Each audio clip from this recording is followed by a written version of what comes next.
the artist formerly known as P2P with Gibbous. But he decided recently to change his tag, and Eclipse is actually pretty sick. So good on him for that. With the new game coming out, I mean, pretty good timing. You know, build up a little bit of a career in Smash 4 and then just hit it home with Ultimate.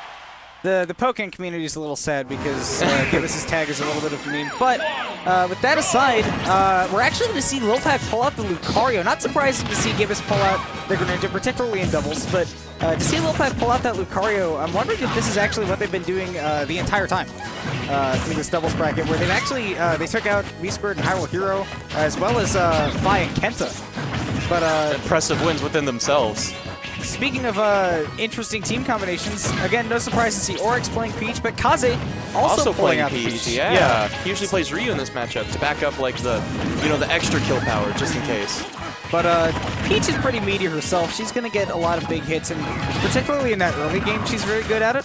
And she's very good at the late, very late percents. It's sort of that middle percent that Peach kind of struggles with sometimes. One thing that I'm worried about, though, right now is Lucario, when the team is at the deficit, he's just going to have, his kill power is going to be magnified. And Peach is not on the heavy side, to say the least. No, and with LilPac sitting at 84%, he's actually in good position to get some kills and missing the conversion with that up air. But now, with Gibbous coming back on stage now, he's got to play a little bit of defense. And Kaze just landing a forward air on his teammate, which is unfortunate to say the least. I'm pretty sure that was a misinput. I'd like to believe so. Wow, trying to hold on as long as he could. That was good doubles awareness from Kaze. Kaze's a great doubles player. Definitely. Huge awareness there. Ooh, good awareness from Gibbous. Just, go for the up smash, and then he knew his partner could back him up. Ooh, careful! That umbrella trap, a little scary. Yeah, LilPac being oh so careful. He's at 135% and falling out of the up air. That's going to take it. The big crown will finally take care of that. Gibbous going to take his time to recover, which is obviously a sound tactic. But man, Orex only at 94%, and despite being light, without that Lucario kill potential, although it is already back, it's a little bit hard for Greninja to land those finishing blows. And this team has kind of got to rely on Lucario having a lot of that aura for those kills. Because, I mean, even though Gibbous is living at 150, he doesn't benefit from rage a lot, but yeah. But Lucario's at a deficit now, so now he gets aura even quicker. Yes, if you do not know, Lucario gets more aura if he is down stocks, not just on the percents. But because doubles is looked at as a free-for-all, if your team is down a lot of stocks, or rather if you are down one stock and somebody else has 3 stocks, which Orex had at the time, LilPac gets insane aura, and that aura sticks, He gets max aura at like 50 or 60. It's absolutely insane. So, obviously, he's already at max aura. Yes, right now, he's 100% at max aura. He is far past that. There is a tactic in which you intentionally kill yourself as Lucario twice that is called Anubis. Mars and his old teammate, I can't remember for the life of me right now, used to do that actually. Very beginning of the game, just suicide. Gibbous was also a big proponent of it, but they're going with more traditional, and now that they're in this later percent where, LilPac doesn't have to be afraid to die because now he has so much power, and he can kill at 50!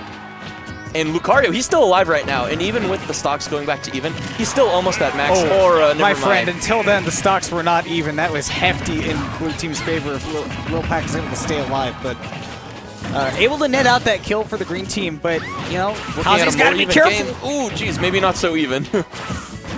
Kaze's the one sitting at kill percents right now, although these two Peaches, man, Peach is great at racking up that percent real quick at those, those lower meaty percents. It's just toss one to another, fair into who knows what. And that's why these two are sitting at that middle percent right now. So we'll see if they get actually going for the up throw to try to mix up Gibbous a little bit. I believe so. One thing that I'm not really seeing much from the blue team is I'm not really seeing a lot of like throw combos into each other. They're kind of just like hoping to go for straight hits, I think. They've had a couple attempts at them.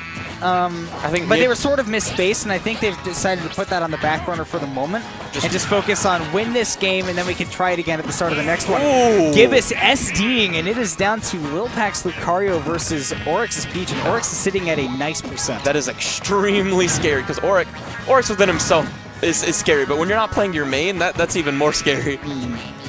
But LilPac's had a Lucario for a while, so, He's going to have to play like extra on his tiptoes right now if he wants to make sure that he can net this out.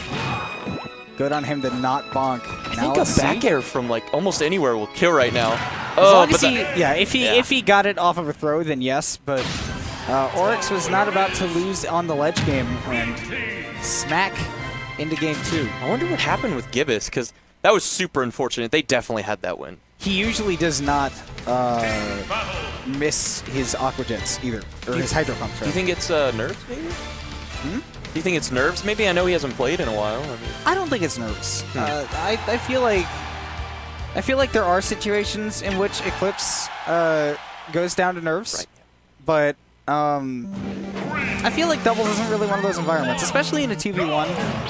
I feel like it was just a simple misinput, and I feel like that's the result. Is that it's more just that he hasn't played this game super seriously in a while.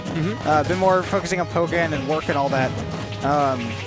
So, you know, it's possible that it's just a misinput and nothing more. But either way, I hope he can brush it off and really focus up in this next game. But right now, it looks like Kaze and Orex focused up real quick. Yeah, they've got quite a lot of focus between them, and getting a quick stock off of LilPac, which, again, if anybody's going to die quickly on the blue team, at least it's LilPac.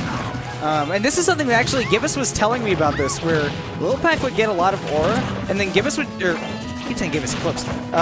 Eclipse was telling me that if LilPac gets a lot of aura, he can just stay on stage and do his thing, and Eclipse can just go on the side and use Greninja's wall cling to not interact with anybody, and they can't interact with him. And then Lucario can also do a similar thing because he also has a wall cling. Yes. Yes, as you just saw. They do kind of a little Cirque du Soleil, and already At a getting down to scary their deficit. It may as well have been an Anubis, right? Because now you're sitting in an Anubis, but you've got extra percent on those Peaches. So maybe this could work out for the blue team. Maybe, you know, the strategy is just to let LilPac lose those stocks and get that aura. That comeback factor of aura is really going to have to kick in, like, right about now. If they want to, like, make sure that they can make that comeback. Speaking of which... Good. It stays out forever. And we've been focusing a lot on the blue team, but I do want to just talk about just how consistent this green team is, because, I mean, Orex's Peach, you have no surprises there, but it's the fact that Kaze's team synergy with this Peach, this character that he's somewhat familiar with. You know, he's had a Peach for a while, but I'm just surprised at how well it's been meshing with Orex's Peach.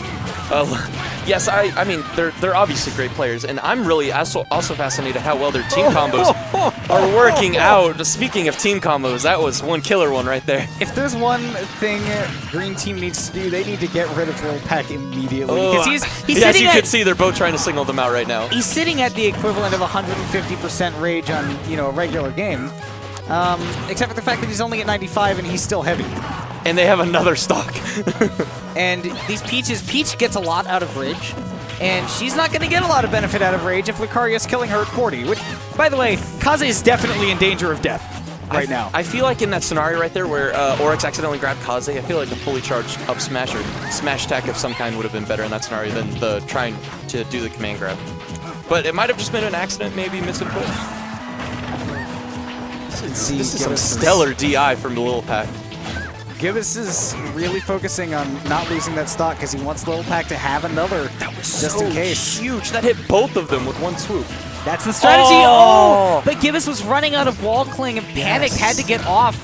And instead, he's the one that gets clipped by that gonna kill? And yeah, back throw is definitely going to kill. But this is winners finals. Is this going to be 3 out of 5 or is it 2 out of 3? 2 out of 3. Doubles is 2 out of 3 the whole way through. Okay, well, I know like some people are on and off. It depends on like where you go. Here at Shockwave, it is 2 out of 3 the whole way through. Well, yeah, you guys get so many doubles teams, so it's perfectly understandable. Yes. This is looking not that good for blue team. Yeah, Eclipse is, by the way, Eclipse, I'm so sorry that I keep calling you Gibbous. You know that it's going to take a while. I also apologize for that. This is really good, like really recent news for me. That was a good bait.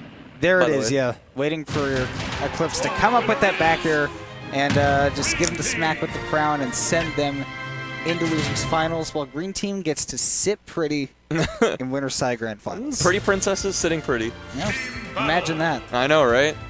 I'm actually now curious to see, because I don't know what exactly is going on with the lower side of bracket, because weirdly, there are more good teams than there are bad ones in this bracket tonight. That's always scary. But speaking of how stacked the tournament is, I want to say singles is looking kind of similar to an Arcadian right now. There's not the only heavy hitter right now, I believe, is Kosaku. There's not really any crazy. Fi is here. Fi is here? Fi is the number 1 seed.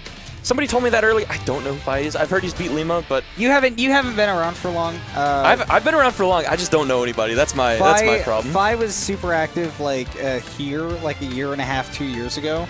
Back when he lived down here. He lives in Missouri now, if I remember right. And he's like #1 in Missouri. But he's had an excellent track record at Shockwave. He's won tournaments over Lima here. So, I mean, it's not a surprise to see Fi at #1 seed. Yeah, but I would also like to say, 2 years, I think DFW has crazy leveled up in that just amount of time. Don't get me wrong on that, but Fi is very good. I haven't seen him play, so I can't say anything, and I don't want to discredit him or discredit like DFW or anything like that. But I will say, there's no PR here except for Kosaku. So I mean, I think it's pretty as close to an Arcadian as you can get. I'm fairly certain. I guess you're right. Yeah. Yeah. So I mean, if you wanted to show up to a Shockwave and probably take it, tonight is your night. That being said, like, you know, a lot of the fringe PR people. Like what do you, people like on the people that are like just under the top 10. What's the word I'm looking on the crits I can't think of the word. It'll come to me later, but sure. Yeah, they're right there, like on the edge. They're like number 11, number 12, 13, 15. Cusp. How many people? Cusp. Thank you. Yeah. You heard Chris. You said Chris, but I was like, okay. Yeah. Anyway, how many people do we have, by the way? Do you know how many entrants we have for this shot? In the singles bracket? Yes. I can take a look. That'd be awesome. Because I know the person that I fought was seated like 50, I believe. So I know we have at least 50. Let's see. I see 53. Is that right? 53? I'm just looking at the seeds because challenge level. So 54. 54? 54 entrants. Not a bad Shockwave. A lot of people. There are a lot of people here tonight that I've just like never seen before. Yeah, like there are just like a lot of brand new players that I don't think have ever been to a tournament before. Like I said before we cut off earlier, I fought somebody who said he'd never been to a tournament. This was his first one. Which is like I had to walk them through the stage banning process and what's legal, what's not, yada yada yada. I also played somebody who hadn't been to a tournament yet before, but he had watched a lot of tournaments, so he knew the process. And I was like, that's very helpful. Yes, that makes my life a lot easier. Yeah. I was like, great, I'm glad I don't have to explain a bunch of stuff to you. I didn't really mind. I personally, I'd like to think I have a knack for teaching.